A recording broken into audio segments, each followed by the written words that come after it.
Okay, so welcome back to our new video about how to learn chess.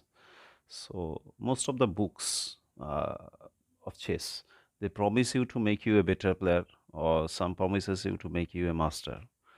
And if you study the techniques, proper techniques, but actually the most of the literatures, what you get is too much of information. So nowadays there is information overflooded. So actually, what the student of chess or a player, he doesn't know what to do or where from he has to start. So let us start analyzing the game that I posted. So it started with d4, and before we start the game, we must understand the intricacies. So why a particular move is played. Why I gave stress to that, because while you will be playing, we always a chess player faces this dilemma: what to play in a particular position. So these, if you are not clear with the ideas that why a particular move is played, so opening is essential thing that one should know. So d4, and what black responded? Say black responded with knight f6. Next, let us see what. So white played knight c3, then e6, then your d4, then we are getting d5, and what he has done, bishop to uh, g5, then bishop to e7, then your d5, and knight to d7. So this is a standard position that we have arrived. So it started with d4 and it has transposed to somewhat of a French, classical French variation. Now this position has been played by many players. Viswanathan Anand Morozovich game Civilgate, Shirov Morozovich game Civilgate, Kasparov Kochnoi also played once.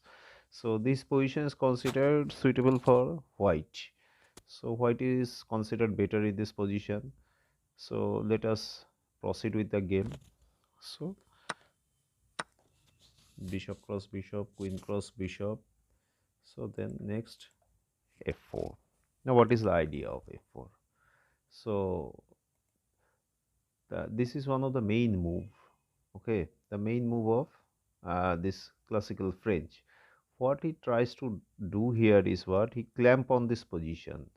So now what, how to respond black? So immediately one of the good moves for black is to strike at the center, or he can play with a6 also, or castle. So according to the taste of the player, they play these variations. So black responded with c5. Now c5. Now what is the drawback of this move c5 immediately? So if you play c5 immediately, what happens? Knight can jump to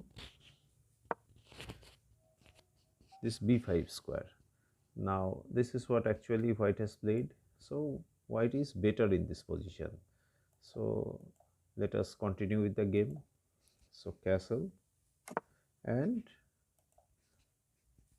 knight went to c7. So black is now positionally, or he will be exchanged down. His rook is gone. Now let us see how black exploits this position. So in any game, whenever you are playing, it may happen so that your opponent is better prepared in the opening, and he may found out some ways or some tips by which what he can do, he can gain an advantage. But you should not be afraid of playing such positions.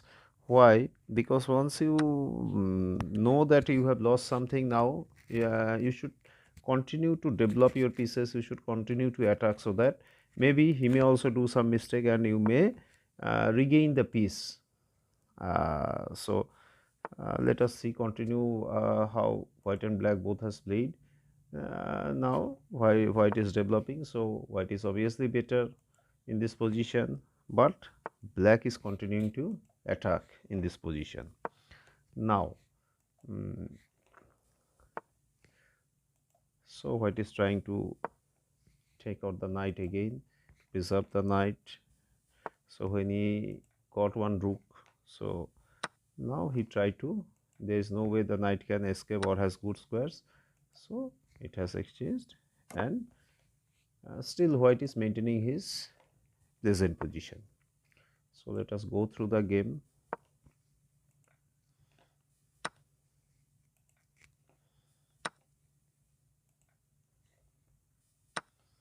Whenever you get a pawn, take it, because pawns are the souls of the game. So if you can somehow, if you are a pawn up, and if nothing is there in the way, you should take up that pawn. So this is what black has done.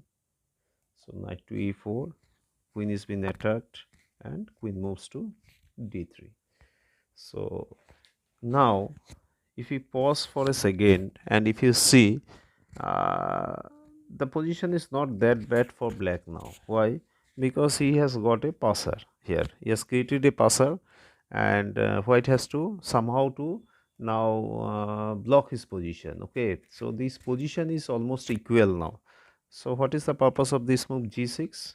Black tries to create some space, breathing space for his king, so that in the future, if this if there is a back rank mate or some issue like that, then he can actually take escape from that square. So now let us see. So as you can see, white has 3 passed pawn. So not 3 exactly, 2 passed pawn, one that a6 pawn is hanging. So no point. So rook has attacked that pawn, a7 pawn, and there is no point in clinching on that pawn because you can't save it. So better to activate the rook. Always remember in the position, whenever you get an open position, in the last video also I told you, try to bring your rook to the most active square. So that is open or semi-open file where the rook uh, gains maximum power. So now again the king has been moved. Why? Because to now see black is attacking. So this g2 pawn is being attacked and he has to defend it properly. So next, now the passer, now the pawns are free and the pawns should move. So rook into a7 and queen. Now there is a simple tactics here. Can you look at the tactics? So rook comes down and now you attack the rook. So you see he is forced to take that rook. So he took that rook. Now a beautiful combination. Just try to see if you can find that combination. Okay. So now there is no way that he can save his queen.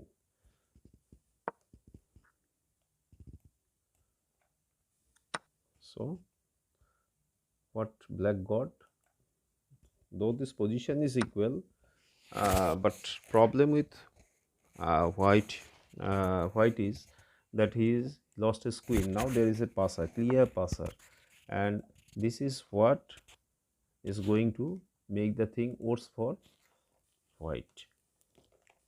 So attack the pawn and queen comes into protect that pawn. So queen to e4. Now rook to a8. So this is, you can say this one is a blunder. Why? He could have moved the rook to a better place by attacking this pawn, but once he goes there, so let us see what happened in the game. So in the game, rook to a1, and now we can push our pawn. So check, and now you can see why this g6 move was essential. So now he is trying to attack our position. So black defended the f7 pawn, though it is not the best move, but it's a practical move. So white took that pawn and gave a check, black gave a check. So king has only one square to go. It went to h2, and now what we'll do, we'll push our pawn. So next again he tries to attack, but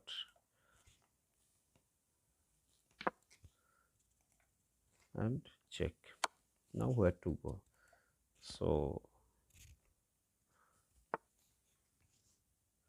let us see next. Check and king to f8. So this is another blunder that white has done. So now in this position white resigned because it is mate in one. Whatever move he gives, white gives, it's mate in one. So you see, if you go at the middle game, position of the middle game, at this position actually what happens, white black lost his rook and there was no compensation for that, and white is well placed, but you see slowly what happens, this by active play, what happens, black ultimately wins the position, got a passer. So passers are very powerful thing in chess, so never try to give your opponent any passer, or try to restrict, and if possible in your game you try to create passer. In this way you will get many opportunities to win game. So I hope you have learned something. See you in the next video.